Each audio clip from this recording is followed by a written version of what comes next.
காலை கதிரவனைப் போல் எழுந்து ஒளி வீசிக்கொண்டிருக்கும் எங்கள் அன்னையே, எங்கள் வாழ்வில் வருகின்ற துன்ப துயரங்களை எல்லாம் நீக்கி எங்களை பாதுகாத்து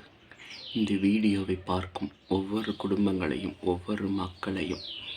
ஆசீர்வதித்து அவர்கள் செய்கின்ற தொழில் வேலை வாய்ப்புகள்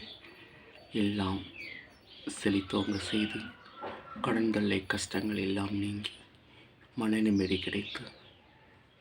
குழந்தை செல்வம் இல்லாத மக்களுக்கு குழந்தை பாக்கியமும் திருமணமாகாத இளைஞர்கள் இளம்பெண்களை ஆசீர்வதித்து திருமண காரியங்கள் நடக்கவும் நீ செய்கின்ற தொழில் மேன்மேல் மலரவும் உமது ஆசீர் அரவணைப்பு என்றும் தங்கிடவும் ஆரோக்கிய அன்னையின் ஆசீர் மக்களுக்கு கிடைத்திட இந்த வீடியோவை பார்க்கின்ற ஒவ்வொரு மக்களுக்கும் நற்சுகம் கிடைத்து இந்த வீடியோவுக்கு சப்ஸ்கிரைபர் பண்ணுங்கள்.